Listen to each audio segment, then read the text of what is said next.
আসসালামু আলাইকুম। সবাই কেমন আছেন? আশা করি সবাই ভালো আছেন। এই যে স্ক্রিনে দেখছেন সুস্বাদু একটি রেসিপি। চলুন আজকে গরুর মাংস ভুনা রেসিপি কিভাবে রান্না করতে হয় সেটা নিয়ে কথা বলবো। প্রথমে ননস্টিক কুকওয়্যারে 1 কেজি গরুর মাংস নিয়ে নিলাম। এখন মাংসের মধ্যে একে একে পেঁয়াজ দিয়ে দিলাম। 1 চা চামচ আদা বাটা দিয়ে দিলাম। 1 চা চামচ রসুন বাটা দিয়ে দিলাম। 1 চা চামচ হলুদের গুঁড়া, 1 চা চামচ মরিচের গুঁড়া দিয়ে দিলাম।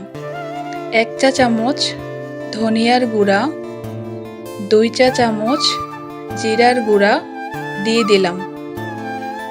হাফ চা চামচ এলাচের গুঁড়া, হাফ চা চামচ গোলমরিচের গুঁড়া দিয়ে দিলাম। 1 চা চামচ যৌতুক আর জায়ফলের গুঁড়া দিয়ে দিলাম। 4টা তেজপাতা দিয়ে দিলাম। 3-4টা দারুচিনি, 5-6টা এলাচ, 10-12টা লবঙ্গ দিয়ে দিলাম। 1 চা চামচ লবণ দিয়ে দিলাম। পরিমাণ মতো তেল দিয়ে দিলাম। এখন ভালোভাবে মাখাতে হবে যাতে মশলাগুলো ভালোভাবে মাংসের সাথে মিশে যায়। প্রথমে ইলেকট্রনিক চুলা অন করে কিছুক্ষণ পর যে ননস্টিক কুকওয়্যারে মাংসের মশলার সাথে মিশিয়েছিলাম সেটা ঢাকনা দিয়ে ঢেকে বসিয়ে দিলাম। 25 থেকে 30 মিনিট পর ঢাকনা উঠিয়ে ভালোভাবে নেড়েচেড়ে দিয়ে দিলাম।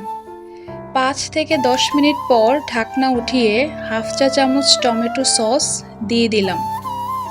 4-5টা কাঁচামরিচ দিয়ে নেড়েচেড়ে দিলাম। ভালোভাবে নেড়েচেড়ে পুনরায় আবার ঢাকনা দিয়ে দিলাম। 10 থেকে 15 মিনিট পর আবার ঢাকনা উঠিয়ে ভালোভাবে নেড়েচেড়ে দিলাম।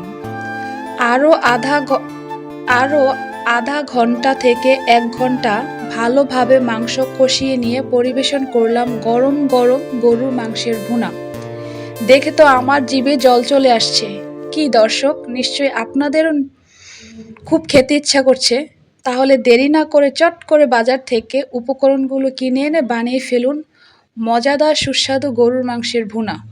আশা করি সবার ভালো লেগেছে। সবার যদি ভিডিও দেখে ভালো লাগে তাহলে তাড়াতাড়ি বেশি বেশি লাইক, কমেন্ট আর শেয়ার করুন আর সাবস্ক্রাইব করে ফলো দিয়ে আমাদের সাথে সংযুক্ত হয়ে যান। ধন্যবাদ সবাইকে।